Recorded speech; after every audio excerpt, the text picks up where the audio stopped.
গল্পের দর্পণ। এই দর্পণে প্রতিফলিত হবে নানা ধরনের হাসি, কান্না, প্রেম, ভয়, রোমাঞ্চ ও মায়াজালে ঘেরা অনেক গল্পগাথা। আমাদের এই বাংলা কেমন ছিল তার ভৌগোলিক অবস্থান, এই সম্পর্কে আমরা অনেকেই কিছু জানি না। আজ যেখানে সুন্দরবন, আমরা মাঝে মাঝে বেড়াতে যাই, সুন্দরবনে মধু আনতে যাই, সুন্দরবনে বাঘ দেখতে যাই। একসময় এই সুন্দরবন ছিল বন্দর অঞ্চল এবং এই সুন্দরবনে কেন্দ্র করে গড়ে উঠেছিল বিশাল একটি বাণিজ্যিক শহর। পরবর্তীকালে আজকের অবস্থার মধ্যে দাঁড়িয়ে আমরা যদি দেখি তাহলে সেটি একটি জঙ্গলে রূপান্তরিত হয়েছে এবং কলকাতা হয়ে গেছে একটা বিশেষ গুরুত্বপূর্ণ বাণিজ্যিক শহর।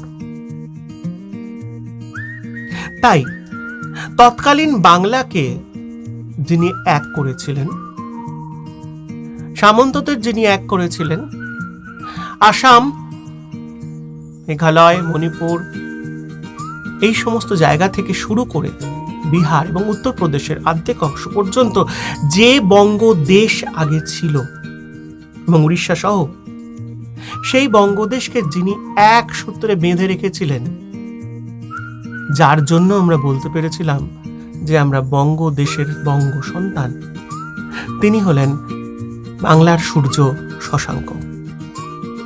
আজ তারই কিছু গাথা আমরা শুনব গল্পের দর্পণে। উদয় হোক বাংলার সূর্য।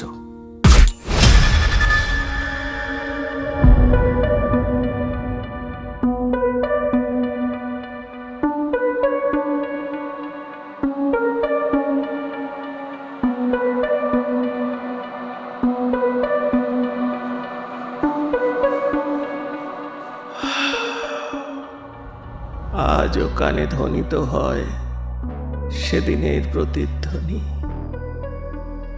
যেদিন রাজার উঠিল খড়গ, কত নিষ্পাপ হলো বলি। ভূতলে লুটায়ে আজও রয়েছে কত রক্তধারা। এক লহমায় সেদিন হয়েছিল কত প্রাণপাত।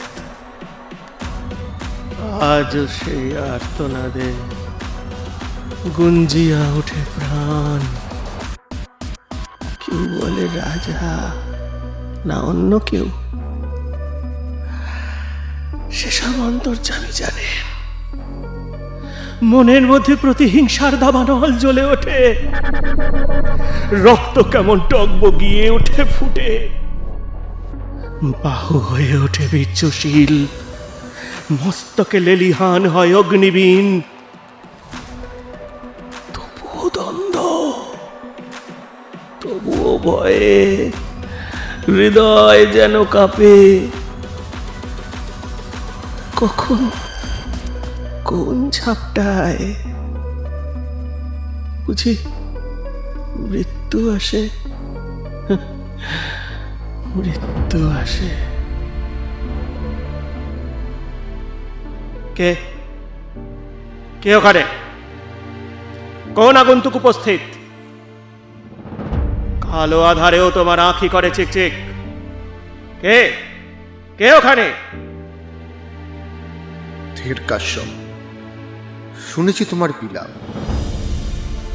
আমি হলাম এক দাস, নাম আজীবক। রাজার মৃত্যু আমিও চাই, কিন্তু পথ যে না পাই। পথের মাঝে অনেক বাধা, শুনলে তোমার মনেও লাগবে ধাঁধা। কি দিয়ে তুমি স্বীকার করবে তা বলো, তারপরে কোন অস্ত্রে আছে তার ঢাল তা আমার কাছে জানো। এত কঠিন প্রাণ যে খড়গে না কাটে? কি করে কাটি বেশি, সে তো এখন দেবতা বটে। নগরের মাঝে গড়েছে সে এক বিরাট মন্দির, চারপাশে রয়েছে পরীক্ষা। চলবে না কোনো ফন্দি ফিকির।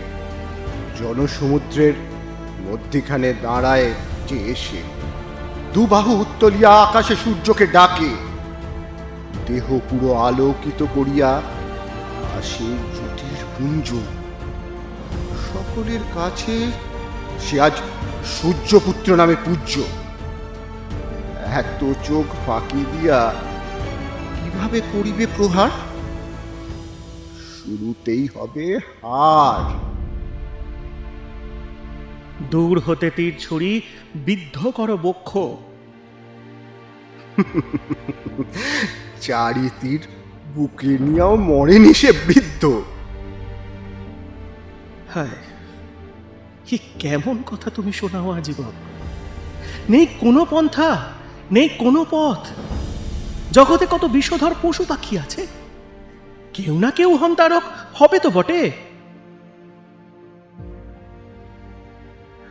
শয়ন কক্ষের চারপাশে সারমেয় প্রহরা, কিঞ্চিত আওয়াজে সজাগ ওরা। বহু দূর হতে ঘ্রাণ শক্তি দেয় জানান উপস্থিত হতে চলেছে প্রাসাদে কোনো আগন্তুক। করে সচেতন, বিষধর সর্প যদি ঘরের মধ্যে ছাড়ি, ঘরের মধ্যে রয়েছে ময়ূর, রয়েছে মৃগ, যায় তৎক্ষণাৎ বিষধর মরি। ছাদের মাথায় রয়েছে বাজ, রয়েছে শকুন পোষা। ছোঁ মেরে চোখের মণি উপড়ে করে দেবে কানা। এরপরে আর কিভাবে বলো রাজাকে করব হত্যা? রাজার পোষ্য পশু পাখি বন্ধ করে বাকিদের আনাগোনা। মনের ভেতর এত বড় বিষয় জানা নাহি ছিল। কতকাল আমি ছেড়েছি এই রাজগৃহ।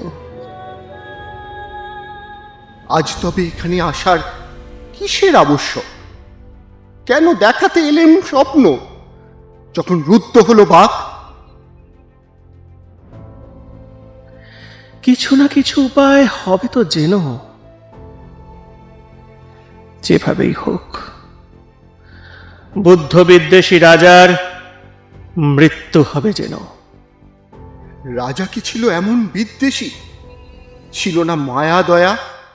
শৈব বলে কেমন করে ধ্বংসিল সব কায়া?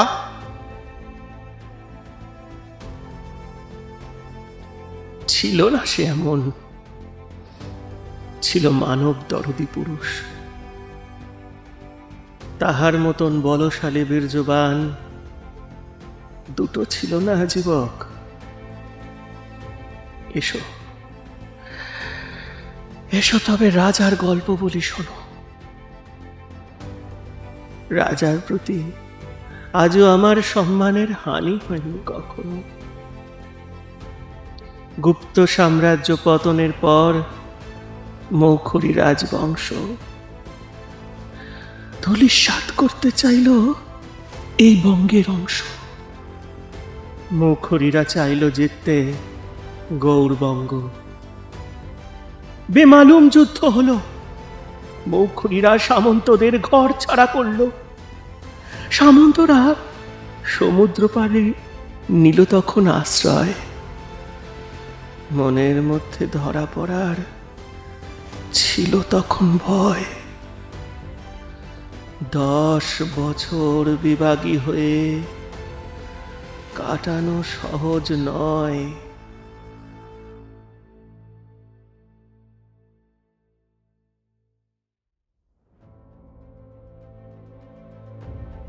গুপ্ত সামন্তে জন্মেছিল এক তনয়। সকলে মিলে নাম রাখল নরেন্দ্রগুপ্ত। এভাবেই সবকিছু জলে জঙ্গলে চলল।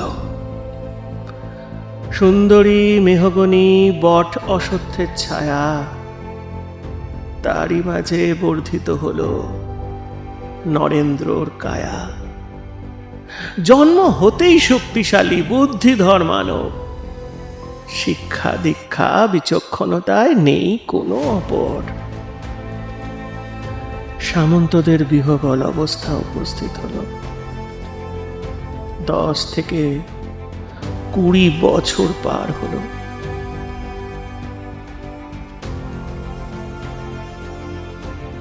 নরেন্দ্র এখন যুবক, 20-22 বয়স। উঠতি প্রাণে উঠল সাধ। নতুন ভাবে গড়তে হবে, ফেরাতে হবে ঘর, ফেরাতে হবে বাসস্থান। হাতে নিল সামান। তাকে দেখে সবে উদ্বুদ্ধ হলো, তার সাথে বাকিরা সবাই অস্ত্র তুলে নিল। জন্ম থেকে অস্ত্র শিক্ষা চলে জোর কদম। মনের ভেতরে রয়েছে কত পুরনো জখম। ফেরাতে হবে অস্তিত্ব, ফেরাতে বাসস্থান।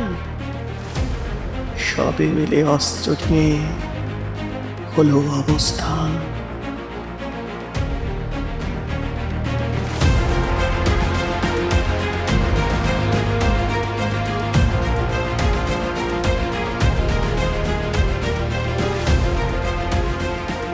বন্ধু সব তিলে তিলে মেরেছে যারা, মানেনি কোনো সংশ্রম, কেড়ে নিয়েছে মাতৃভূমি, করেছে উৎখাত। আজ মোদের ছিনিয়ে নিতে হবে সে অধিকার। ইহাই মোরা করেছি, ধরেছি অঙ্গীকার।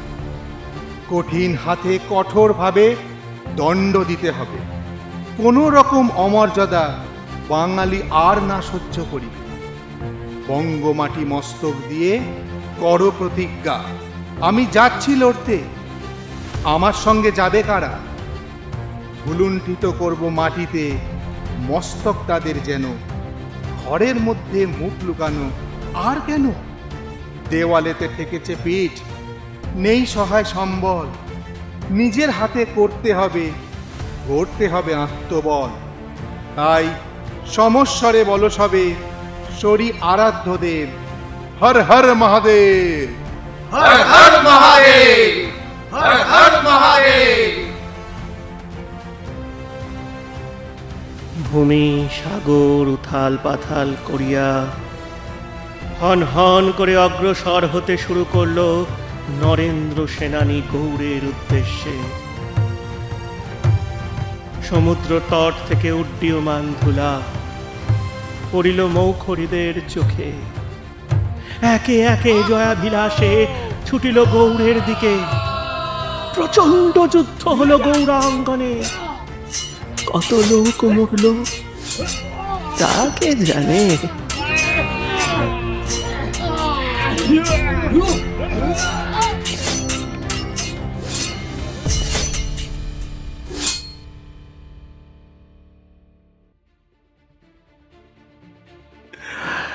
মৌখরীরা পরাজিত হয়ে পলায়ন করল। নরেন্দ্র সেথায় বিজয়ী হলো। পুনঃ আস্থানা ফিরে পাওয়ার আনন্দ যে আলাদা। তার সঙ্গে রয়েছে স্মৃতি, রয়েছে ছোট বড় বেলা। এ যেন বঙ্গ সামন্তদের প্রত্যাবর্তন পালা। তাই লেগেছে আজ এখানে আনন্দের মেলা। দুই হাতে কালের মন্দির আজে সদাই বাজে, ডাইনে বাঁয়ে দুই হাতে কালের মন্দির আজে সদাই বাজে। শুক্তি ছুটে নিত্য উঠে, নিত্য নূতন সংঘাতে। দুই হাতে কালের মন্দির আজে সদাই বাজে।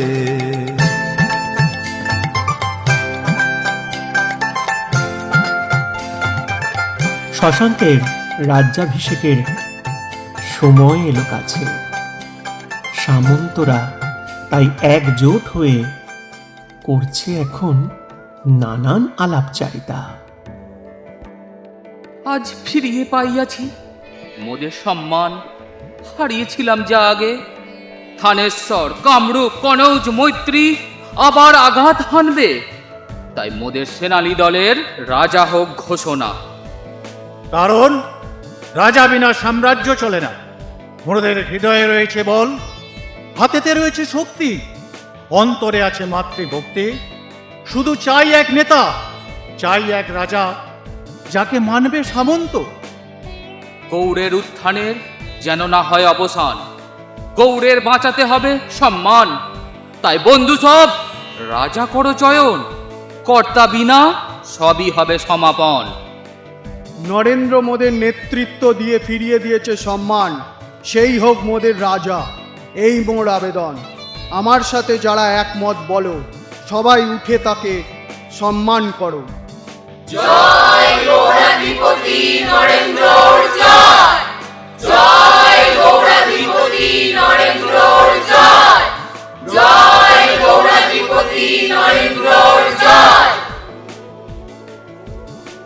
রাজপুরোহিত দ্বারা নরেন্দ্রের নামকরণ হলো নরেন্দ্র থেকে শশাঙ্ক। সাক্ষী করি ধরা বাড়ি, বনানী সুর অসুর, আকাশ তারা, নদী বায়ু পাহাড় পর্বত, সকলকে সাক্ষী করে ললাটে তিলক তিলাম এঁকে। শশধর ছবি আছে আকাশে, তাই শশাঙ্ক নামে দিলাম ডেকে। নরেন্দ্র আজ থেকে শশাঙ্ক নামে পরিচিত হবে। আজ থেকে কালাসোনার নাম কর্ণ সুবর্ণ হবে।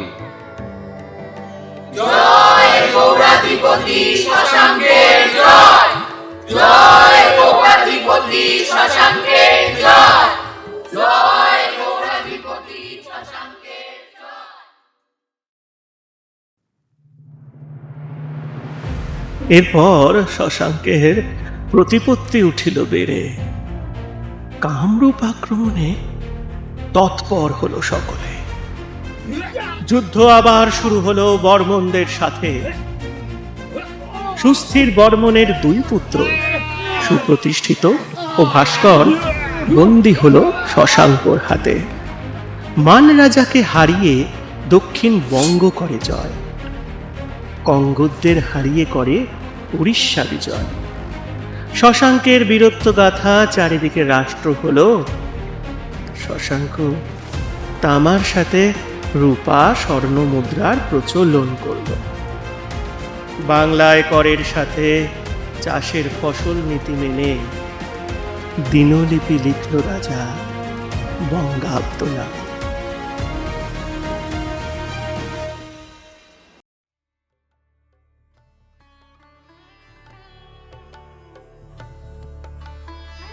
বহু রাজার রাজকন্যা শশাঙ্কের মন করতে চায় হরণ। কামিনীতে নেই কমতি, সে কোন বিভূতি না জানে গৌরপতি। একদিন কঙ্গোদরাজ শশাঙ্ককে নিমন্ত্রণ পাঠায়। কোন অভিসন্ধিতে নিমন্ত্রণ আসে তা জানা না যায়। নরেন্দ্র ও মহেন্দ্র ছদ্মবেশ ধরি, উদ্দেশ্য জানতে তারা কঙ্গোদ রাজ্যে দেয় পাড়ি।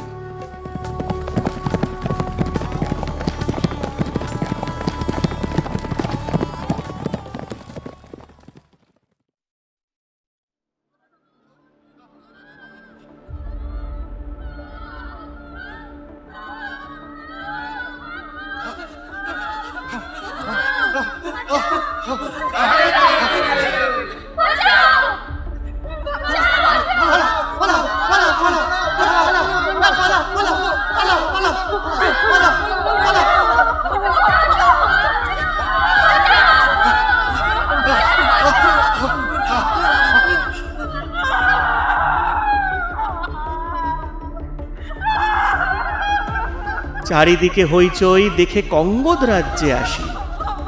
অতর্কিতে আক্রমণ শানায় ভোগে গ্রামবাসী। আক্রমণ করে যত লুটেরার দল, গ্রাম ছেড়ে পালায় সবাই, চায় একটু আশ্রয়। এ কোন কঠিন জায়গায় এসে উপস্থিত হলো। উভয়ে ভাবল, চলো কঙ্গোদ ছেড়ে পালাবো।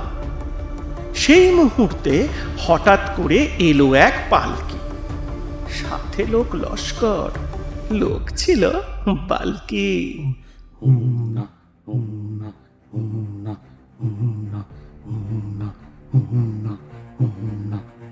লাঠি হাতে ছিল কত লেঠেলদের দল। এত সব থেকেও কি হলো ফল? যাদের যা যাওয়ার ছিল তা তো গেল, রক্ষা করবে কে? কেউ তো তা বলো। হঠাৎ করে পালকি থেকে নামলো এক নারী, হাতে নিয়ে হুঁশি, সমীপে এলো তাড়াতাড়ি। চারিদিকে ঘুরিয়ে নজর সৈন্যদের ইশারা করে। সেই দিকে সৈন্য গেলে ডাকাত ধেয়ে আসে। ডাকাতদের সঙ্গে এবার চলল লড়াই পালা। মাঝখানেতে দাঁড়িয়ে নারী ডাকাত মারে একা। এমন তর বীরঙ্গনা দেখেনি তাকে। শশাঙ্কের মন মজল কঙ্গদ রাজের ডাকে। ডাকাতরা সব পালালো দেখে নারীর বীরঙ্গনা। কানাঘুষো শুনল রাজকুমারীর নামটি অঙ্গনা। রাজকুমারীর পিছে পিছে উভয়ে গেল হাত করি জোর। অঙ্গনা বলল, তোমরা গ্রামবাসী না চোর? গ্রামবাসীরা বলল সবে।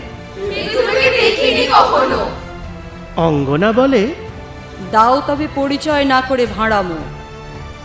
মহেন্দ্র বিনীত সুরে বলে অঙ্গনা প্রতি, দূর দেশ থেকে এসেছি মোরা, রাজ্যে আশ্রয় দেন যদি। আমরা নই ডাকাত, নই চোরের বংশধর। যাচাই করে নিন মোদের, তাতে মোরা তৎপর। অঙ্গনা বলে, সাহস তোদের রয়েছে, আমি দেখেছি তা অল্প। অন্য কেউ হলে আগে ভাগে পালাতো। প্রহরী, এদের বন্দি করে নিয়ে চলো রাজ্যে। সেখানেতেই শক্তি পরীক্ষা হোক তবে আজকে।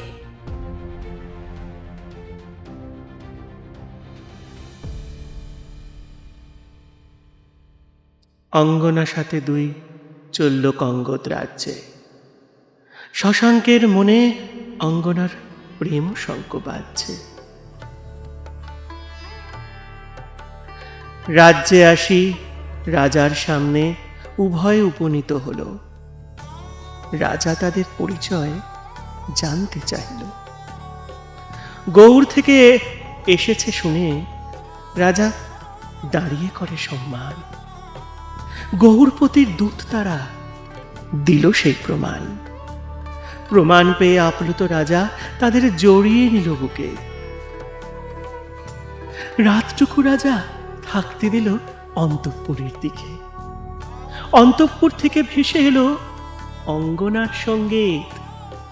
শশাঙ্কর মন বেচারা হলো তাতে আরো মোহিত।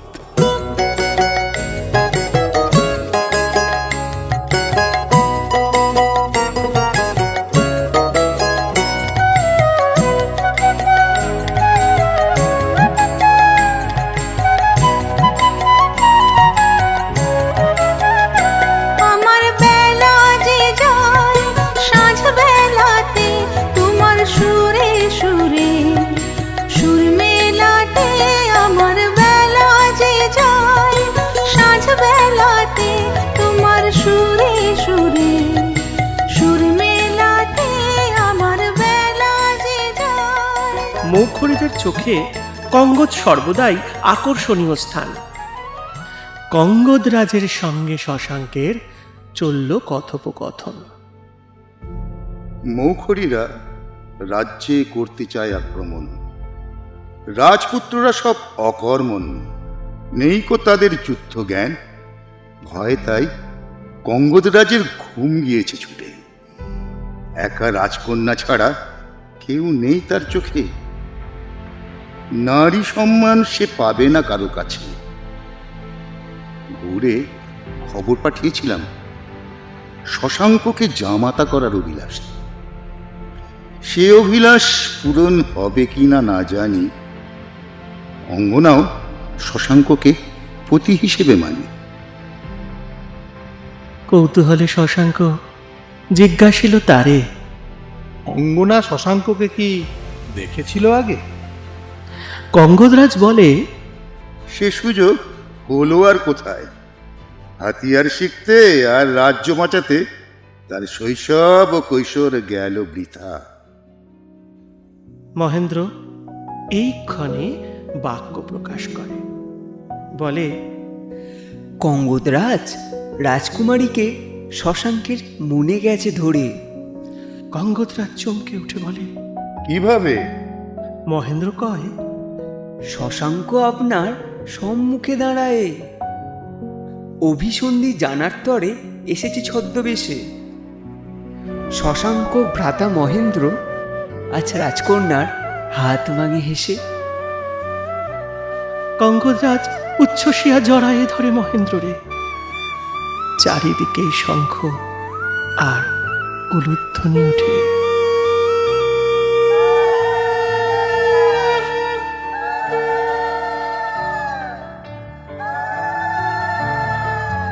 ভালোবেসে সুখিনী ভৃতে যতনে আমার নামটি লিখো তোমার মনের মন্দিরে।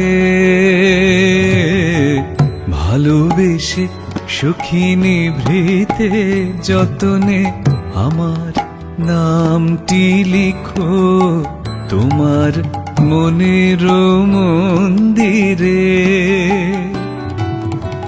আমার পরাণে যে গান বাজিছে তাহার তালটি শিখো তোমার চরণ মঞ্জিরে। ভালোবেসে সুখিনী ভৃতে যতনে আমার নামটি লিখো তোমার মনের মন্দিরে। অঙ্গনা সহিত শশাঙ্ক গৌড়ে আসি ফিরি। বিয়ের মাধ্যমে কঙ্গদ রাজ্য যায় গৌড়ের সাথে জুড়ি।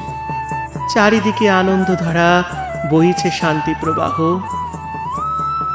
এমন সময় দক্ষিণ হতে উড়ে এলো এক প্রদাহ। শশাঙ্কের রাজসভায় এক পণ্ডিত আসে উপস্থিত। তর্কযুদ্ধে করুক পরাজয়, এই তার মনোরীত। একে একে রাজসভায় এলো কত পণ্ডিত। মস্তক হেঁট করিয়া সবাই হলো সেথায় পরাজিত। শশাঙ্কের সম্মান আজ মিশিবে নাকি ধুলায়, এই আশঙ্কায় চারিদিকে গুপ্তচর দৌড়ায়। অবশেষে মহেন্দ্র এক ব্যক্তির নাম প্রকাশ করে। এক বৌদ্ধ সন্ন্যাসী, নাম থে। তাকে আনার অনুমতি কি পাবে? শশাঙ্ক তারে দিল আদেশ, নিয়ে এসো সত্তর, আগে সম্মান বাঁচুক, বাকি সব অতঃপর। এইভাবে হলো মোর আগমন এই রাজ্যে। থেরের সাথে পণ্ডিতের বাগযুদ্ধ হলো শুরু। সবেতেই হারে পণ্ডিত। থের তো বৌদ্ধ গুরু। বাগযুদ্ধে পরাস্ত হলো পণ্ডিত বর্গ।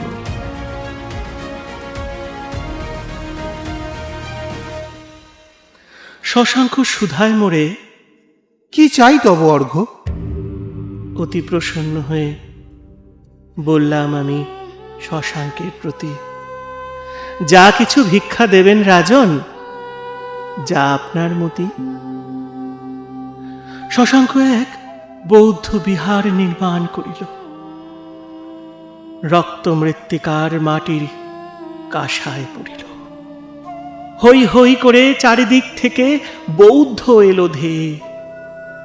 গৌড়ের মাটি শিব ছেড়ে বুদ্ধের গান উঠল গেয়ে।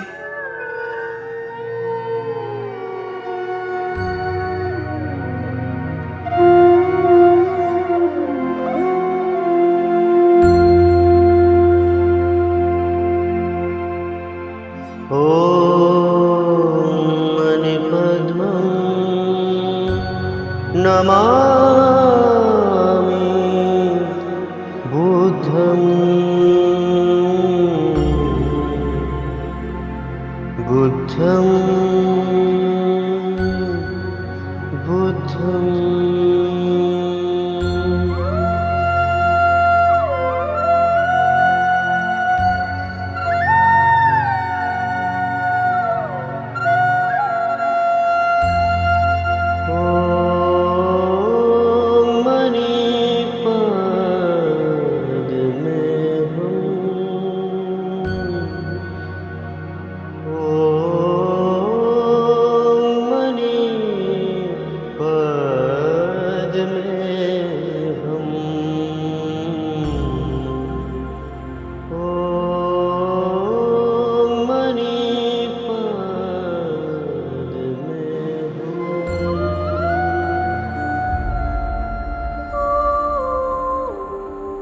চারিদিকে বৌদ্ধের রমরমা উঠিল।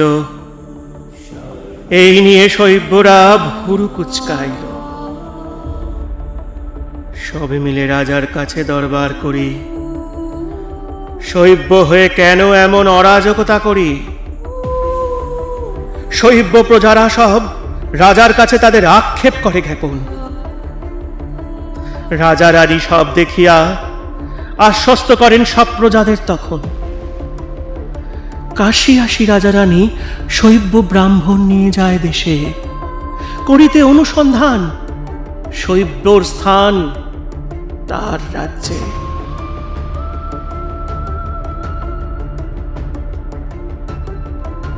অনুসন্ধান করতে করতে ব্রাহ্মণ সব উৎকলে আসি, দয়া নদীর তীরে পায় অপর শৈব্য তীর্থ কাশী।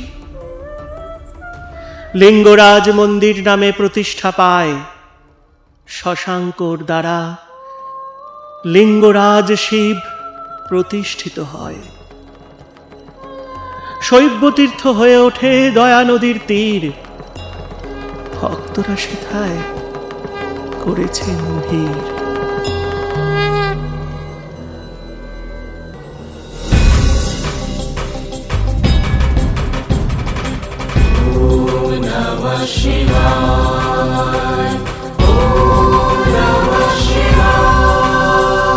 जटाटवी गलज्वल प्रवाह पवितस्थले गले वलम्बलम्बितं भुजङ्गतुङ्गमालिकं डमड्डमड्डमड्डमन्निनादवड्डमड्वय चकार चण्डताण्डवतनूतन शिव शिवं शिव शिवं शिव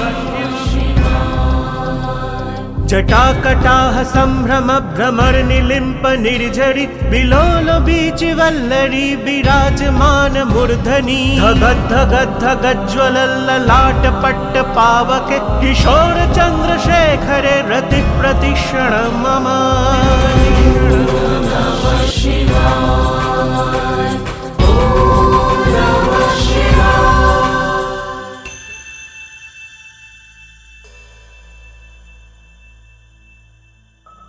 শশাঙ্কের খ্যাতি চারিধারে ছড়ায়।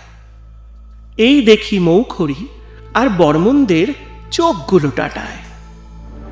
তলে তলে ষড়যন্ত্র করতে থাকে তারা। সরাতে হবে শশাঙ্ককে, না হলে তারা হবে সারা। রাজ্যশ্রীর বড় দাদা রাজ্যবর্ধন শশাঙ্কের সাথে করতে গেল দেখা। তার আর রাজ্যে ফেরা হলো না, সে হল নিহত।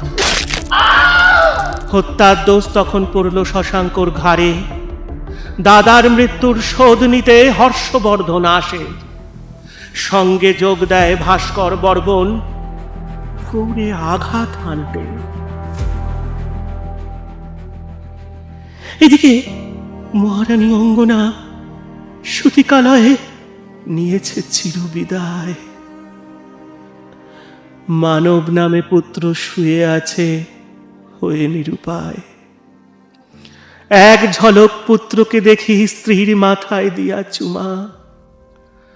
ঢাল তরোয়াল হাতে শশাঙ্ক করেন যুদ্ধযাত্রা।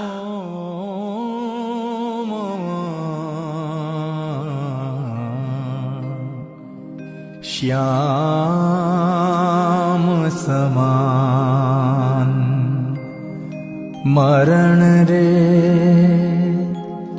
तू हो मम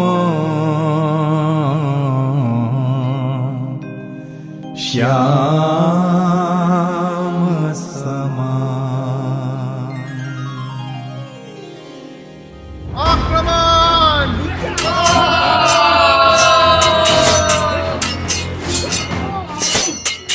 যুদ্ধক্ষেত্রে শশাঙ্ক দেখায় তার বীর্য। বীর্যতে যে পালায় মৌখরি, পালায় ভাস্কর দ্রুত। মনের মধ্যে চরম আঘাত নিয়ে শশাঙ্ক ফিরে আসে গৌড়ে, হারায় তার কিছু রাজ্য। তবুও তার প্রতিপত্তি ফুলে ফেপে ওঠে। রাজ্যবাসী তাকে এখন দেবতা রূপে পূজে।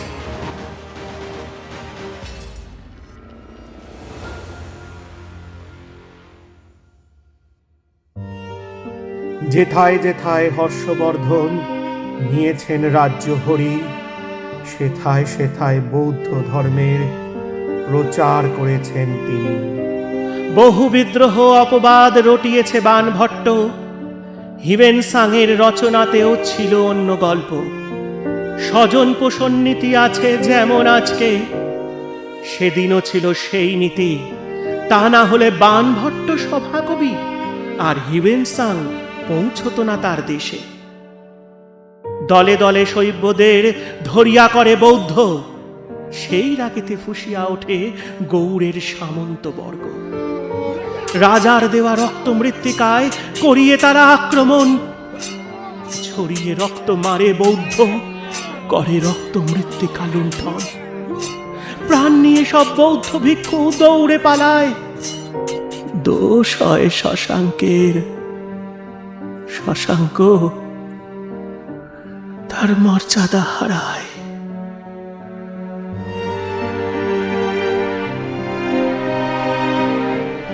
কেউ কেউ আবার এটাও বলে, শশাঙ্ক কাটিয়াছে সে বৃক্ষ,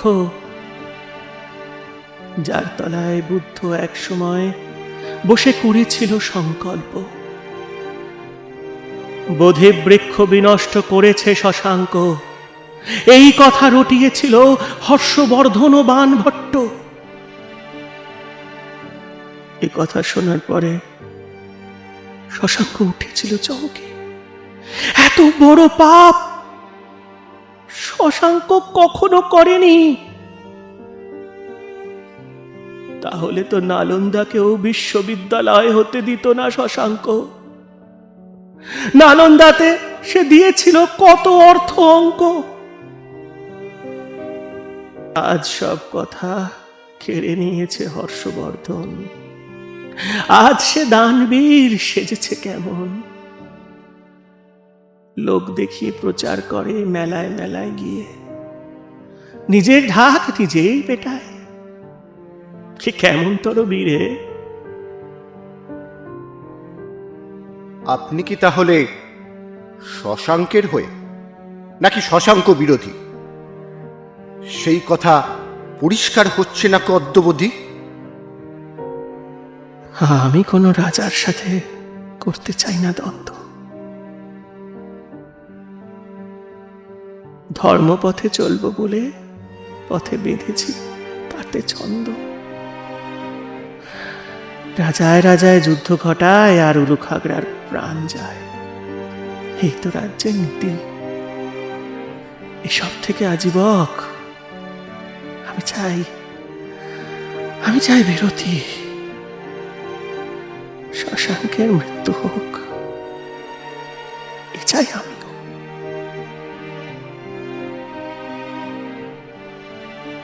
কষ্ট নিয়ে বেঁচে থাকার চেয়ে মরাই ওর ভালো। আজীবক তুমি কি পারো না মারতে ওকে? ও তো নয় দেশের শত্রু, তবুও আজ মরতে হবে ওকে। কারণ ও পাচ্ছে অতি গুরুত্ব যত বাড়বে মানুষ তা সহ্য না করে। যত প্রচার বাড়ে মানুষ তাকেই শুধু মারে। সোনার ডিম দেওয়া হাঁসকে মানুষ রয়ে শোয়ে না খায়, একদিনেই সব পাইবে এই ভাবিয়া পেট ফুরিয়া দেয়। তারপরে যা হাতে পায় সে শুধুই রক্ত। এসব মেনে নেওয়া অতীব শক্ত। তাহলে মোরে এ কাজে তুমি করতে চাও, এ কাজ হতে তোমারে বিয়োগ? আমি যা চাই পারবে করতে, পারবে। আমি যা চাই পারবে করতে। যদি এক বাপের বেটা হও, তবে আমায় সে জবান দাও। তুলে নিয়ে শশাঙ্ককে নিয়ে যাব উৎকল, সেখানেতে রাখবো তারে সবার চক্ষের অগোচর। আমি জানি তারে, দেখেছি খুব কাছ থেকে, সে দিয়াছে সম্মান, সে তো কারেনি, সে তো কারেনি। এ কথা বলবো কাকে?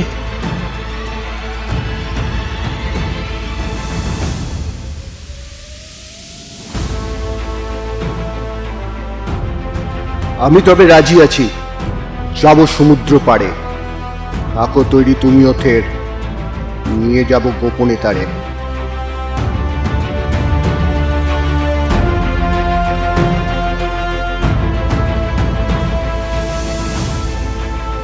আমার আর আজীবকের হাত ধরে শশাঙ্ক উৎকলে গোপনে তার জীবনের বাকি দিনগুলো কাটায়। যুবাবস্থায় মানবকে গৌড়ের সিংহাসনে বসানোর পর মৌখুরি রাজ হর্ষবর্ধন ও কামরূপপতি ভাস্কর বর্মন পুনরায় গৌড় আক্রমণ করে এবং মানবকে পরাজিত ও বন্দী করে গৌড় দখল করে। অস্ত যায় বাংলার সূর্য,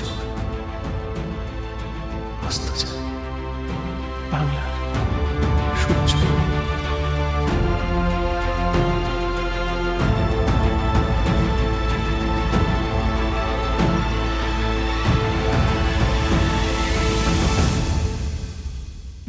আজকের মতো গল্পের দর্পণের সময় শেষ।